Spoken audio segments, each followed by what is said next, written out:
Thank you for joining me and welcome to Eye on Business. My name is Ben Kritz, and for an hour each week I will explore some of the hottest business and economic topics, hopefully to help you understand current events here in this paradise we call home and to help you make informed decisions with your own money. So let's get right to it. Today we're going to talk about what is probably the hottest scandal of the moment, the storm of controversy over the water supply for Metro Manila. This particular dumpster fire was sparked a couple of weeks ago when Manila Water announced that they had been awarded a $7.4 billion arbitration award by the Permanent Court of Arbitration in Singapore for lost revenue due to a rejected rate hike back in 2013. Manila Water's counterpart, Manilad, also had received a similar award from a different court of arbitration a little bit earlier, which was 3.4 billion pesos. Of course, President Duterte hit the roof when he heard this news, and particularly after he was informed by the Department of Justice that there were no fewer than 12 so-called onerous provisions in the concessionaire's contracts.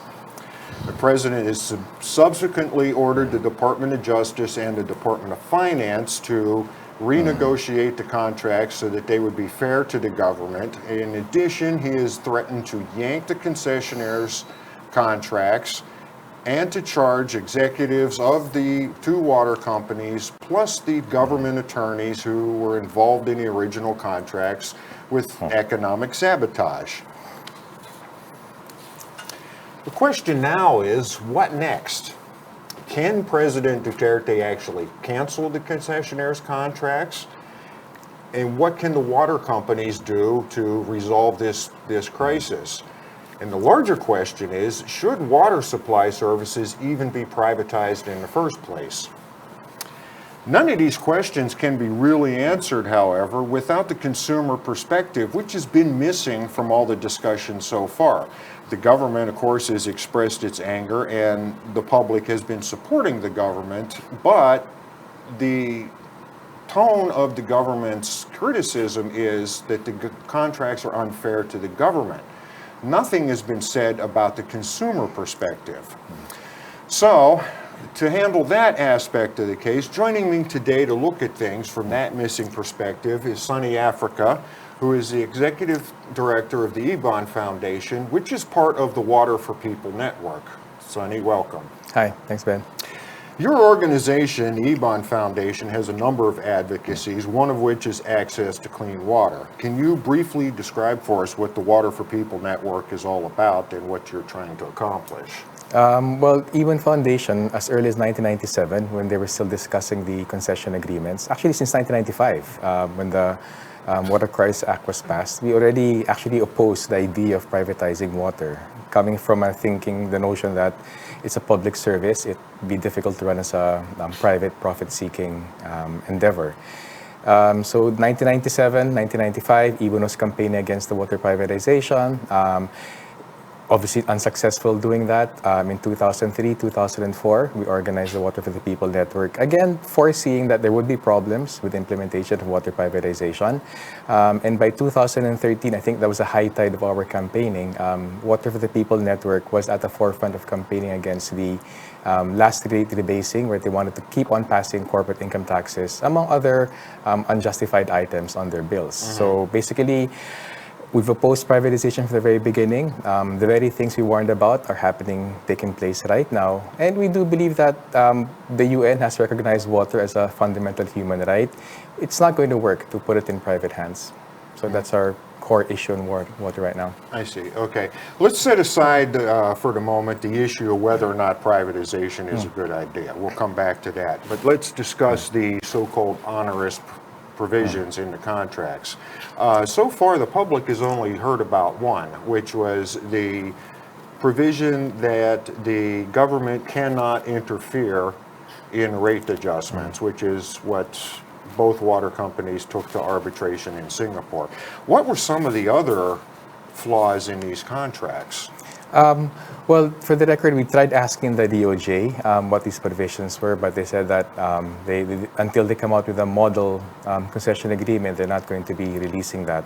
But on our part, our biggest concern actually, which we campaigned against in 2013, was the provision passing on corporate income tax to consumers. And right now, actually, the arbitration decisions pertained mainly to that. Secondly, we also thought there was a bit of laxity in terms of ensuring that unimplemented projects should not be passed on to the water firms. So there's a specific provision also in the concession agreement saying that during the rate rebasing exercise, the water firms can say, okay, we're going to spend so much on expanding our wastewater, sewerage, water services, but there's a very weak provision saying that, well, you didn't do that, so you can sort of charge it again. So that's the second problem we saw, business taxes and the infrastructure. Third major problem for us was that there's actually a very, very strong anti-expropriation provision there. It's basically saying that if, for instance, the government decides to terminate the concession agreement, basically the water firm is not just compensated for what it might have lost at spent already during the concession term, but foregone profits for the remainder of the period as well. So for us, that's actually a bit greedy on our part. That's it. I don't know what the other 9 provisions that the government was saying were, but for us, those 3 are a bit burdensome as they stand. So you actually had some success back in 2013 with the MWSS decided to grow a pair and rejected the rate hike based on, if I remember correctly, it was mainly based on the fact that the corporate income taxes were included. That was a partial success because by 2015, and again, the most recent award, in the end, the arbitration panels actually approved it anyway. And come to think of it right now, we didn't raise it at the time in the 1990s, the concern about the arbitration, but we also have a bit of a concern about reverting to the standard practice of international business agreement being brought to international arbitration. We would have a bias for the regional courts, for instance. If there's a concern about capacity, well, local court capacity can be supplemented, but I think there is a problem with water as a public service being put to a commercial court overseas. So it sort of kind of loads the dice in favor of the water firms. And I think the recent decisions has actually shown that when it comes to an international arbitration court, that's mainly business motivated. Again, invoking a business bias perspective on interpretation of laws, we will get what we are having now. Yeah, let's talk about that for a second, because that's something that I've brought up in my newspaper column a couple of times. But that provision for arbitration has bit this country a couple of times. But it is kind of a standard practice, is it not, with these kinds of public-private partnerships or concession-type agreements. Do you? Yeah, actually, and that goes to our core problem. It shouldn't have been privatized to begin with. Privatization is a whole ecosystem of business interests, institutions, laws, and practices. So once you buy into that, you can actually tweak the little bits in that ecosystem. So for us, the mere fact that the public service of water went to the privatization model, then you're actually in a way not obliged, but there's a very strong pressure to implement things in that certain way, including, for instance, the arbitration clause. So again, our bias there was, okay, if you're going to sort of try to shoehorn a public service into a privatization model, at least sort of push the envelope, and then, for instance, in the case of arbitration, don't have it done in an international court of arbitration, that's business bias. Have it done through domestic judicial processes. Of course, the complaint is going to be, yeah, but our local regional trial courts have no capacity, there's corruption, all of that. But the thing is, at least it's in the Philippines, much stronger weight will be given to public sentiment, which I think is, in the case of a public service, actually particularly important in terms of terms of that. Doesn't the Philippines have its own arbitration body? I believe they do. Let's come back to that. We'll take a short break. Well.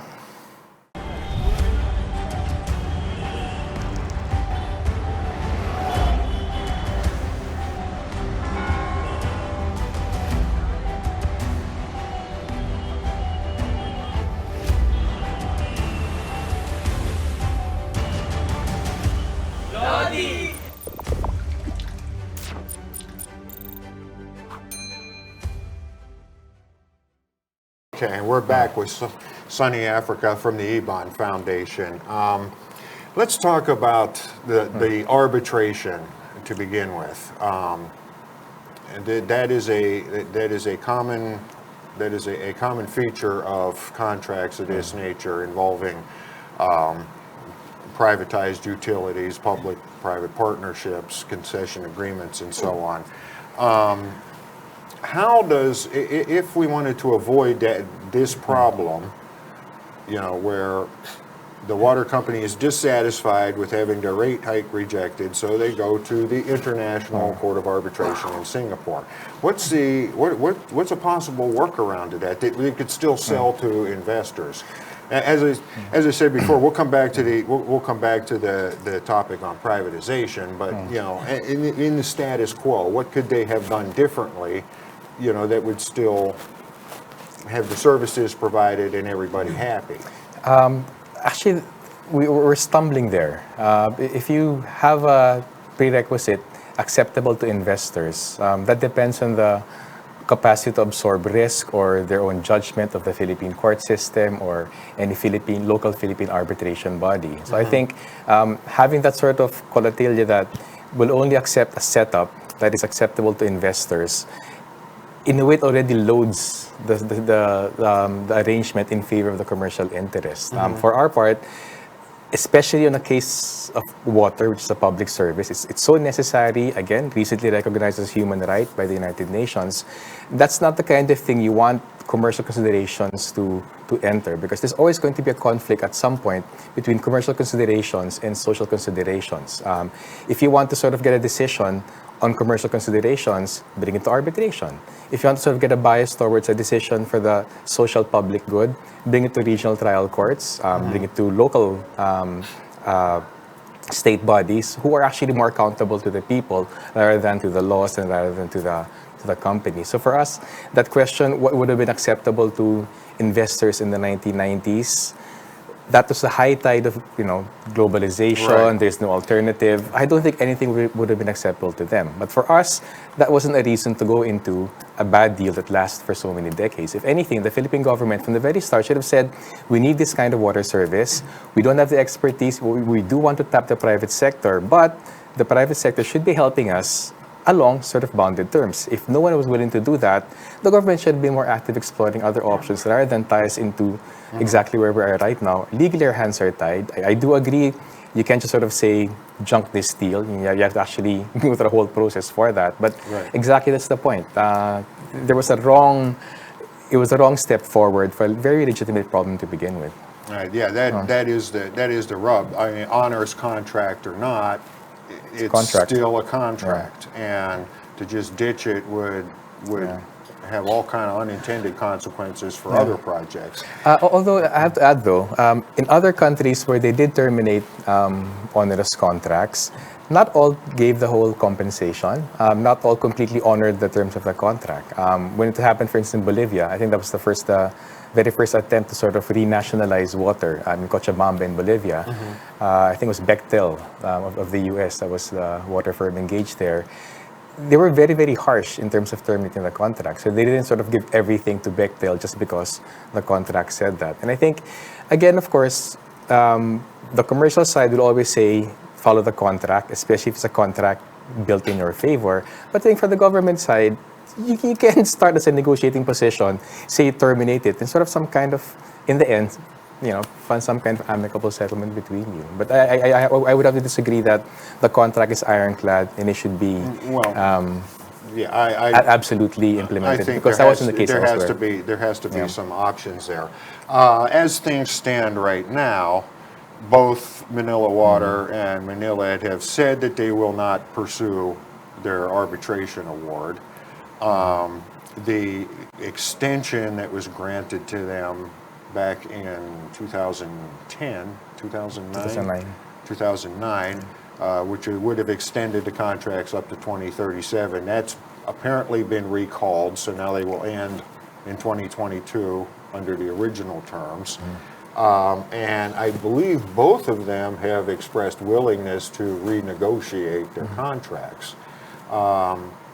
Do you think that at least up until 2022, 3 years hence, or 2 years hence, that's enough of a stopgap measure, to buy time to come up with a different solution?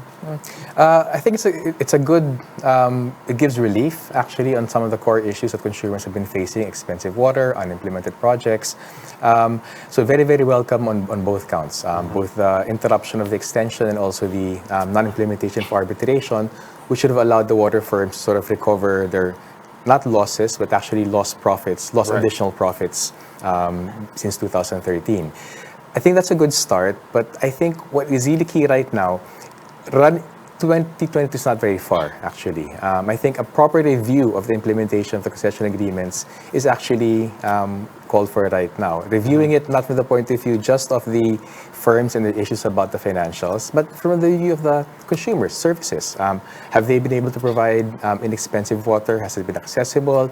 Have they sufficiently expanded their facilities? I think coming into 2022 in a renegotiated contract, we have to get more information. We have to see how have things been implemented over the last decades, what have been the benefits for the firms, what have been the benefits for consumers. There have been benefits. I mean, I think no one will say that there have been no benefits, but we need more facts coming into 2020.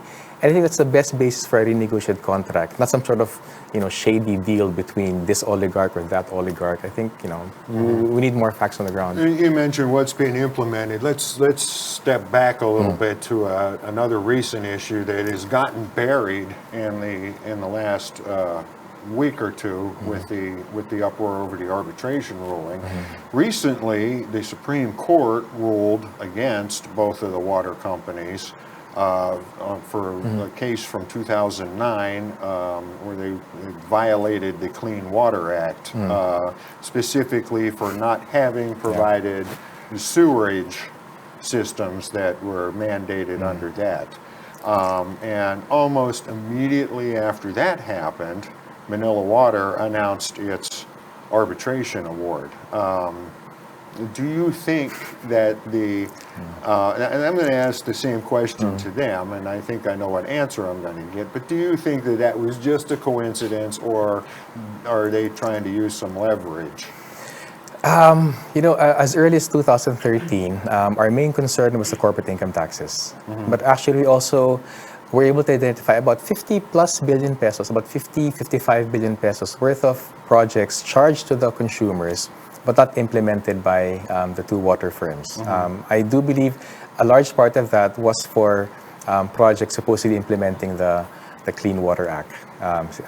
So I think in terms of the timing, I think right now we do have a government that is trying to crack down on particularly onerous provisions and bad aspects of implementation. In terms of the timing, I think we should use each and every bit of ammunition we have against the water firms. They are overcharging.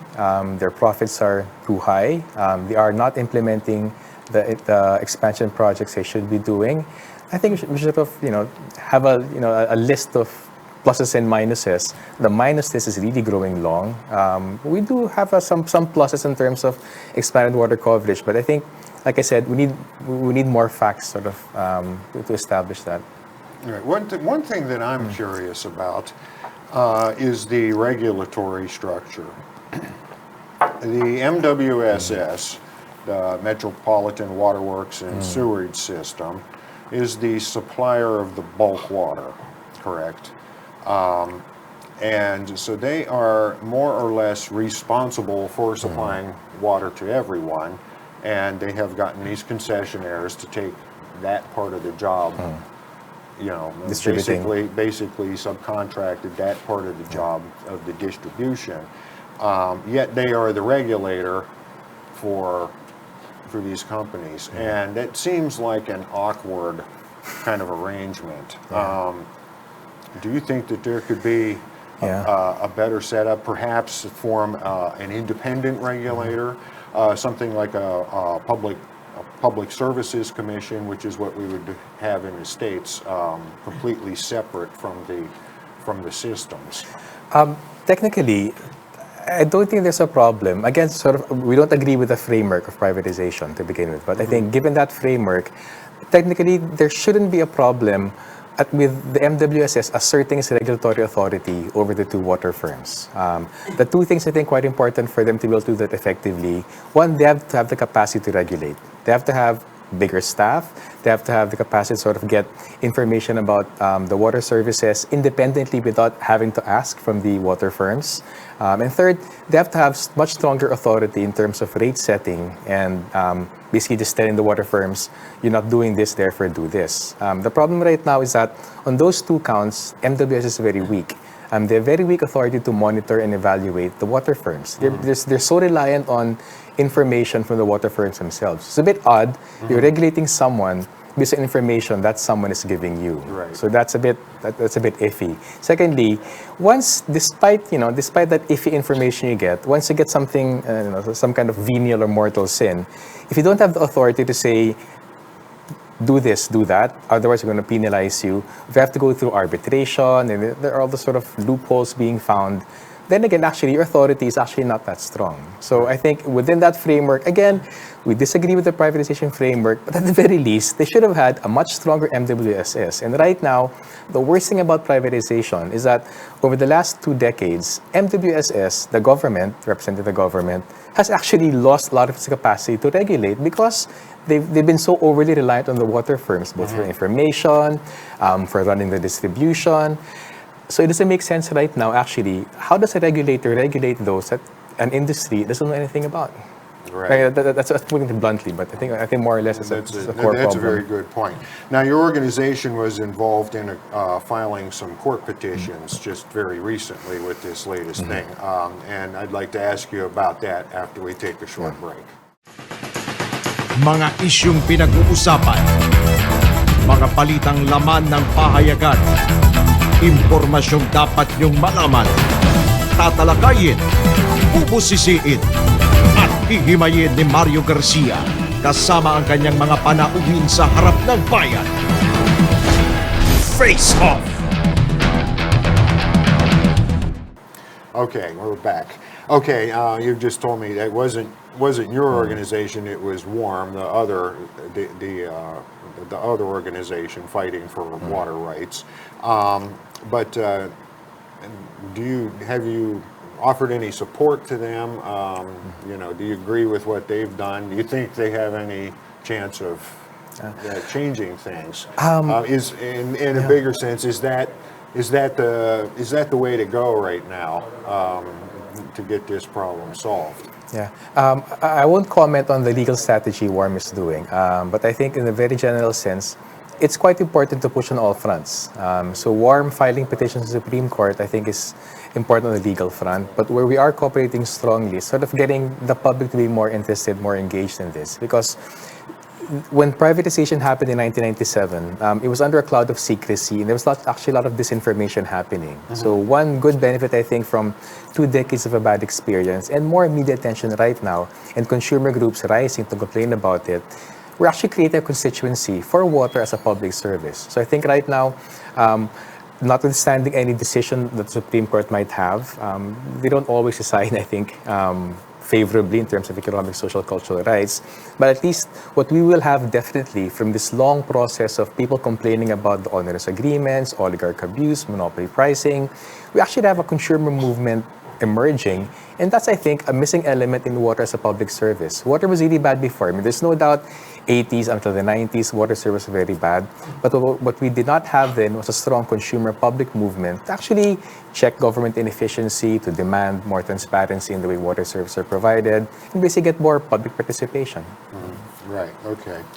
All right, well now we're at a point where there seems to be 3 possible solutions to solving the crisis immediately.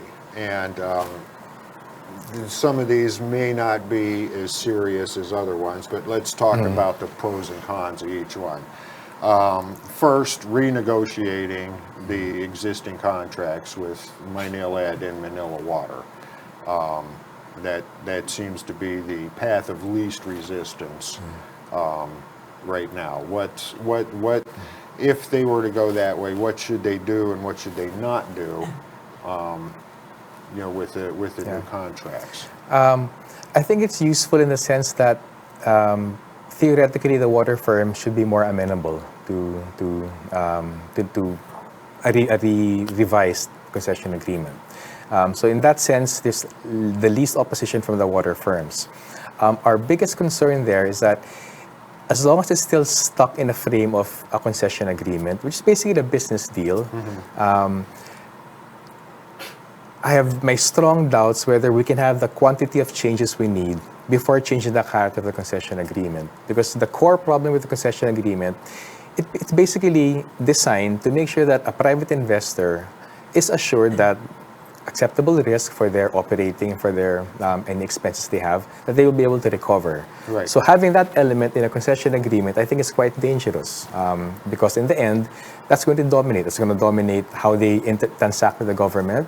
That's going to dominate decisions regarding how it's going to be interpreted in an international tribunal, and actually even in the day-to-day practice. Because the risk and recovery is determined by the concessionaire. Yeah. So, in theory, can we renegotiate a contract that takes away the character of it being a basically private sector profit-driven agreement? In theory, yeah, but it wouldn't be a concession agreement of the old school anymore. But like I said, the problem is concession agreements are so old. Maybe we've been using them for like decades in water, in utilities, in mining. It's actually a fixed ecosystem already. Right. So the reason I have my doubts about can we change that ecosystem enough to actually make it deliver water as a public service, I doubt that. I mean, the government can try to have more authority for MWSS.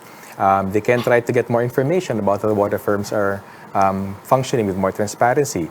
They can try to start having more regulatory authority in terms of rate rebasing.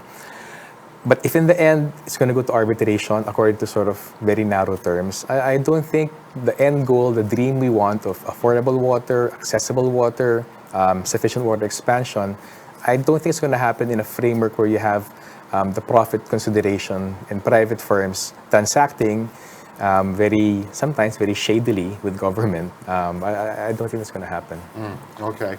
The second option is to cancel those concessions and to find new concessionaires. Would this just be a horse of a different color? Yeah, I think it is unlikely that we will have as bad a deal now with a renegotiated deal. Whether it's a renegotiated deal with the current concessionaires or a new concessionaire, it's very unlikely we'll have as bad a deal because precisely because consumers are up in arms about it. Right. There's much more public information. Media is much sharper about the issues right now compared to the 1990s when we were whining about this as a lone voice. So I think guaranteed a renegotiated concession agreement, whether with the existing concessionaires or new firms, it will moderate their greed, but it will still give play to their greed. So I think it's basically the same horse. So it better, but still not good. Still limited, I think. Yeah. Okay. And the third option that's been proposed, and in rather interesting terms, is a government takeover of the system. Just throw the concessionaires out. And I believe the president said that he would call in the military to run the water system, which I have my doubts about their capacity to do so. But that option is, nationalizing the water supply is an option that's on the table. How about that? I know it sounds radical, coming from our pre-1997 experience of bad government water service, and including coming from a 2-decade plus experience of, better water service than before, but more expensive. But I think there's actually a core notion that has to be shattered here. The idea that the private sector would always be inherently more efficient than the public sector. And I think the experience of the last 2 decades has shown the private sector operates as a business. I mean, and they will do everything. I mean, that's what they're good at. I'm not taking it against them. That's what they're good at, ensuring that they have enough profits to operate and expand. But putting that profit-seeking element in a social objective like water, that's problematic. Now, is the government automatically better than the private sector? Of course not. But our point is, we're not just talking about a short time period here. We're talking about what kind of water services does the Philippines need over the long term. And I think in that sense, the strategic objective should be nationalized. And unless there's some sort of huge change in technology that water can be sort of provided individually, you don't need the huge sunk costs and prone to monopoly pricing. I think it's very reasonable to expect that nationalized water will be better at providing that social good. And I think I have two major points I have to raise that I don't think is raised too much in the Philippines right now. First is that in the big cities of the world, most water still remains public. We saw an academic journal middle of this year. It surveyed water services in the big cities worldwide. Big city meaning cities of 1 million or more population. Out of about 500 big cities worldwide, 82% of the cities and more or less 80% of the population was still under public water. So I think that's an important point because it shows the government is not by its nature inefficient. It can actually provide water services. Secondly, we were actually at the front lines of water privatization in the 1990s. Public water was a norm in most of the 20th century. The wave of privatization started in the early 1990s. The Philippines, the reason it was the biggest water privatization at the time, because it's one of the first water privatizations at the time in 1997. But water privatization, it picked up in the 1990s until the early part of the 2000s. By about the mid-2000s, the exact same problems we're experiencing right now, expensive water, not enough implementation of water sewerage projects, lack of transparency, really awful contracts. That was enough to push so many cities worldwide to actually cancel their privatization contracts. So there has been a wave of renationalization, sometimes it's called re-municipalization of water in the last 15 years. And I think that is so important to hold on to because the fact that you have more or less about, I think, 270 cities worldwide in about almost 40 countries having privatized their water services, then put them back in public hands, I think that's a sign that there is political momentum actually to correct water deals, not just for renegotiating concession agreements, but putting them back under public ownership, management, and control. And again, it's not going to be easy. I mean, there's no doubt it's awful the way our government functions. I mean, there's a lot of issues, I think, about inefficiency. I think that's a point that's going to come up in everybody's mind, is that, well, that's fine, that if that's been the way it's been done everywhere else, but it wasn't that long ago that people have lost their memory of what the government-run water system was before, and it was frankly a disaster at the time that these private deals were brought in. So how do you ensure that say they're going to the MWSS is now going to take back the entire water distribution system, kind of like the old NAWASA was. How do you ensure, and we need to keep the taps flowing. We don't have a lead time of, a few years to develop the system. So how do you ensure that they can, keep the water running if they decide to do that? Because I think that there would be public support for it now because there's so much public support for the president. And if the president says this is what we're going to do, the public would, be inclined to give him the benefit of the doubt. But water is one of those things. I mean, if people start having problems with it, that attitude may change very quickly. The last few years, even thus, we're a development NGO. We encounter once in a while this notion of improving corporate citizenship, good corporate citizenship. Now, the reason I mentioned that, on December 10, Manila and Manila Water, Isabel and Pangilinan, respectively wrote the president saying, we remain committed to providing service to the people. We share your view that water is a public service.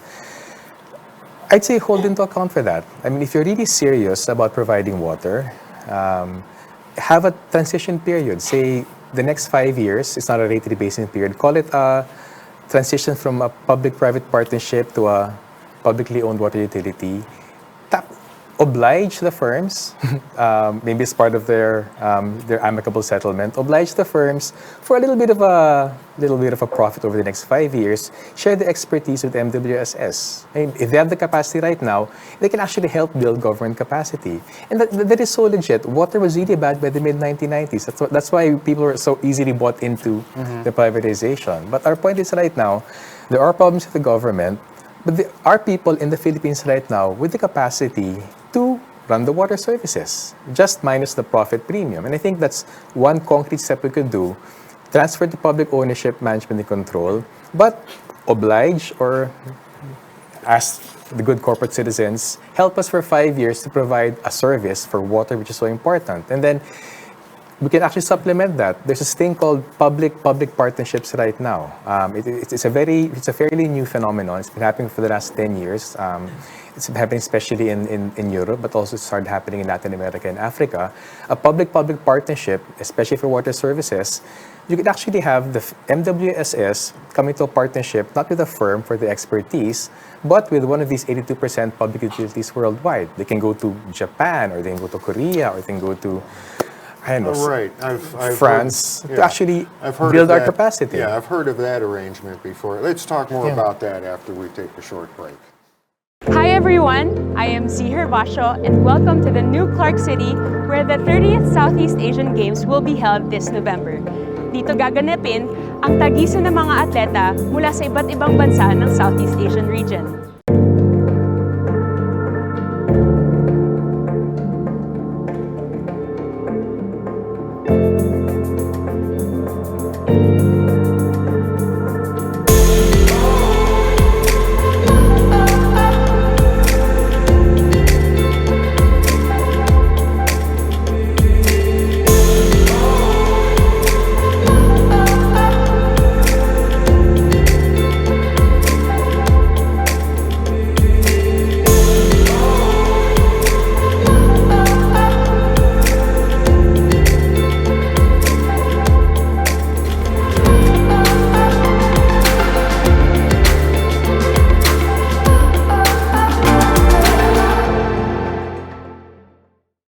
Okay, we're back.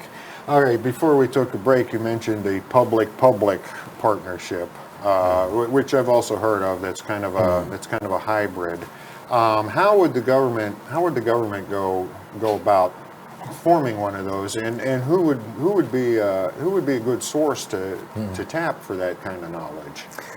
Right now, I think Japan's a good person to approach, a good country to approach. The very first public-private partnership I heard of in water was Yokohama City. I think helped, I think an Argentinian or Bolivian city to implement better water services. So basically, Japan has a tradition of sharing their capacity in providing public water.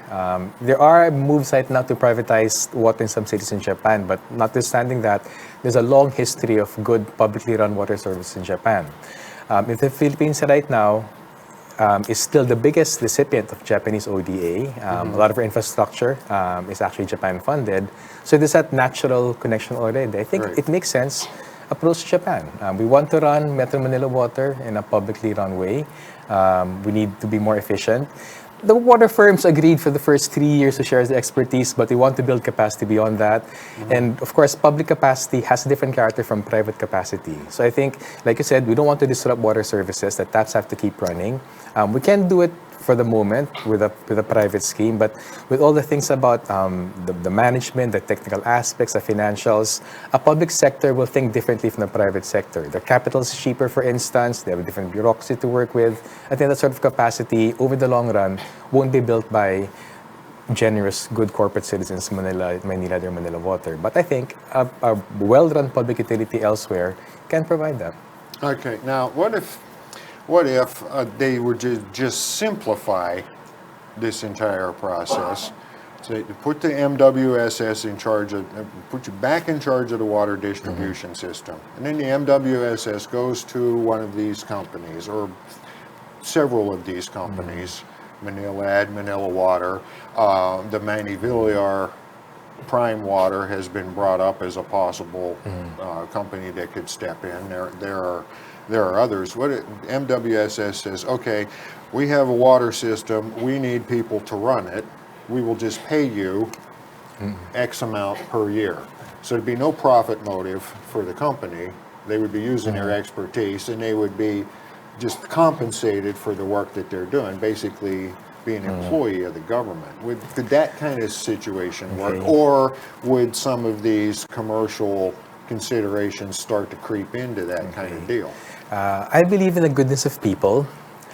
I'm not so convinced about the goodness of corporations. But again, on the premise that we will get a firm commitment from the water firms to fully provide their expertise, that might work, with proper terms. But again, my concern there is that how will the MWSS know that Manila and Manila water are actually functioning effectively if they don't know what they're monitoring, what they're regulating?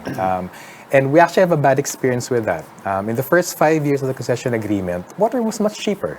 It was about 11 pesos per cubic meter before. It fell to about 47 pesos right after the concession deal was signed.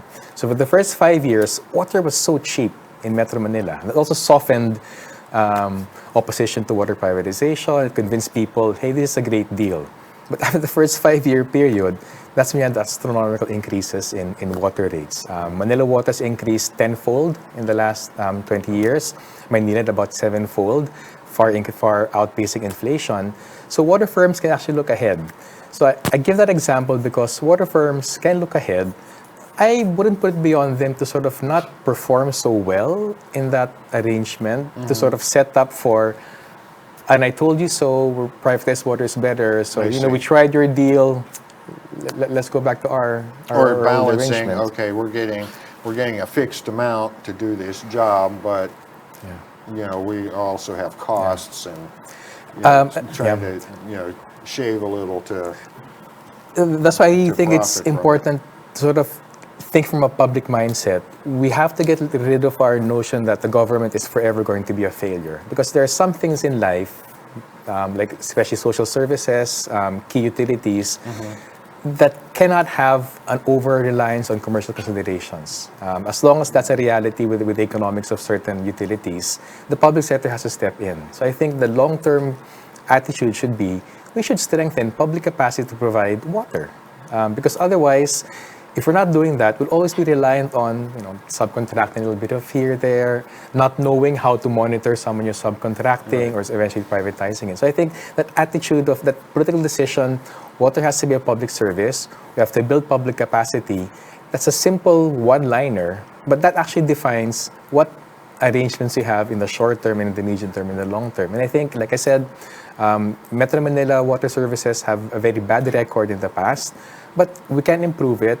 From the get-go, let's improve it from a public sector perspective. And if that helps improve transparency and accountability, if it helps set a shining example of that the public sector can actually provide the citizens the services they deserve, I think it's a wonderful thing in the long run. I see. Okay. Any final thoughts? Anything that you would like to tell the government or the water companies? Speaking for the consumers, as I said at the outset, I believe that that voice has not been heard yet. So, how about it? What? 2 short messages for the water firms. Keep your hands off water.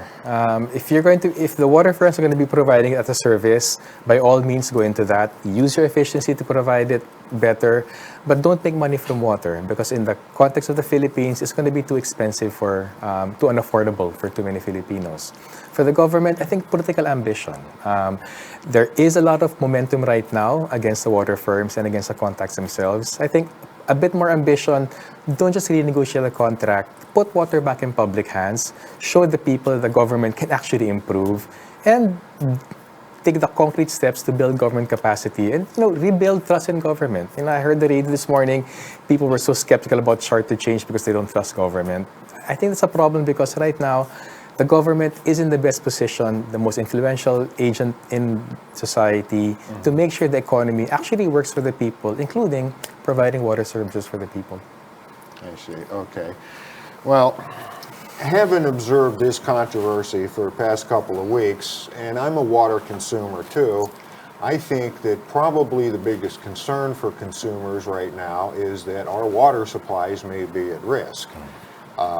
And there doesn't seem to be yet a clear path out of this crisis. You've suggested a very good possible course of action. The government is looking at a couple of other ones, but right now it's up in the air. From my perspective, it does not seem right that a commodity that's necessary for survival should be the subject of a profit-seeking enterprise. But on the other hand, although the government probably can develop the capacity to manage this, they have yet to demonstrate that they can, and I think that's going to be a tough sell to the public.